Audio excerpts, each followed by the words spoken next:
It started on a Tuesday. Jessica Miller woke up to the sound of birds chirping just outside her window and the smell of early autumn drifting through the slightly cracked glass pane. It felt like any normal morning. Her room looked exactly the same, books neatly stacked on the shelf, her soft gray comforter tangled around her legs, and the blinking blue light of her phone charging on the nightstand. She stretched, yawned, and glanced at the time. 8:43 a.m. A little late, but nothing unusual, except for the tight feeling in her chest, an unshakable sense that something was off. She couldn't explain it, but it sat heavy in her stomach like a swallowed stone. When she walked into the kitchen, her roommate Megan looked up with a startled expression. "Oh my God, Jess." Megan dropped her mug, shattering it on the floor. "You're alive." The way she said it wasn't playful or sarcastic. It was genuine, pure, raw shock. "What are you talking about?" Jessica asked, frowning. Megan just stared, speechless, before shakily pulling out her phone. She typed something quickly and handed it over. On the screen was a photo of Jessica, her driver's license photo, to be exact. Below it, bold letters. Missing. Last seen Friday. Age, 26. Height, 5 feet 6 inches. Brown hair. Blue eyes. Jessica's mouth went dry. "What is this?" "You disappeared," Megan whispered. "You've been gone since Friday. We called the police. Your mom came. The whole neighborhood has been searching for you for 4 days." Jessica shook her head. "That's not possible. I was here. I haven't gone anywhere." But Megan wasn't lying. The timestamp on the post was from Saturday.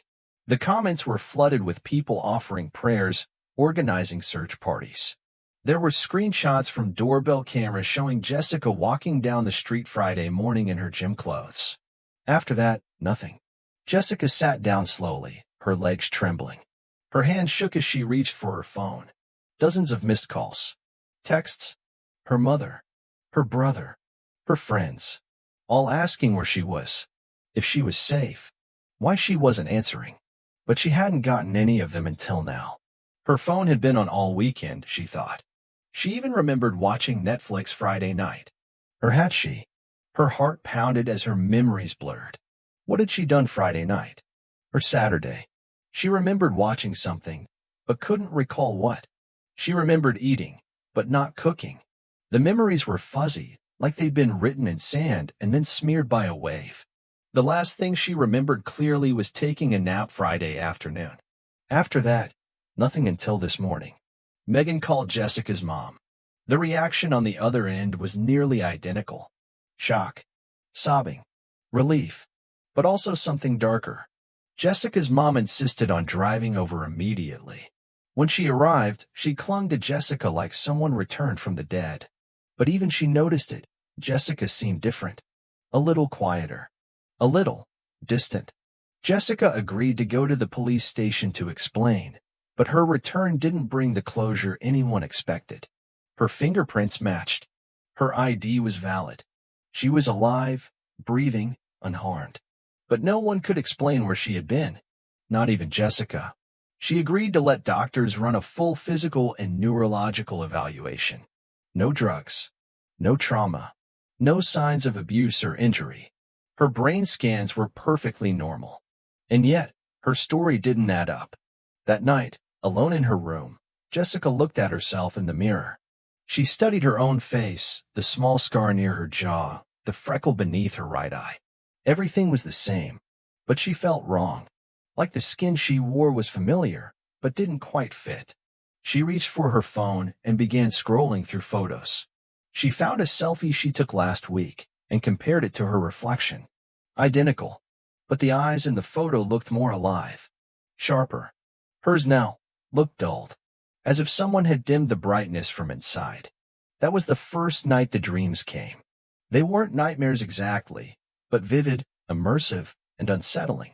In one, she was walking through a forest at dusk, barefoot and cold, while voices echoed from behind the trees. In another, she stood in front of a house she didn't recognize, watching someone through the window. That someone was her. A version of her. Sitting at a desk, typing on a laptop, unaware she was being watched. She woke up gasping. The next day, her search history was full of things she hadn't looked up: multiverse theory, doppelganger folklore, missing time episodes, and how to tell if you're real. She didn't remember typing any of them. She assumed maybe she did it half asleep. Or maybe Megan had borrowed her phone. But deep down, she knew that wasn't the answer. Then came the notebook. It was on her pillow when she got home from work, an old leather-bound journal she didn't recognize. The cover was worn. No label. Inside were pages filled with her handwriting. But she hadn't written them. The entries were dated. Friday, 2:14 p.m. I feel something watching me. Friday, 3:40 p.m. The hallway stretched when I looked away. I swear it was longer.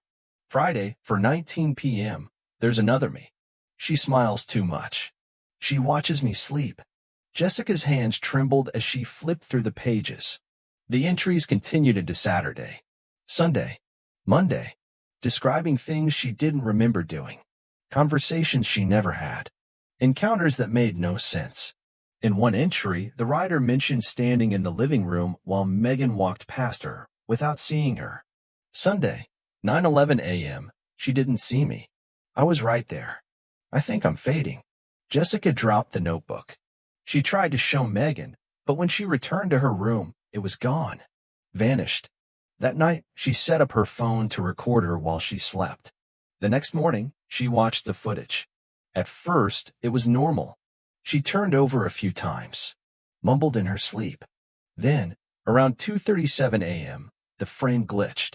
For a brief moment, the video split into two halves. On one side, Jessica lying in bed. On the other, Jessica standing beside the bed, watching. Her heart raced. She scrubbed back and replayed it. It wasn't a dream. It was her, standing, staring, and then smiling. Jessica screamed. Megan rushed in, and for the first time, believed her completely. They left the apartment and went to stay with Jessica's mom. But it followed. 2 days later, Jessica's reflection in the bathroom mirror didn't match her movements. It blinked late. It smiled when she didn't.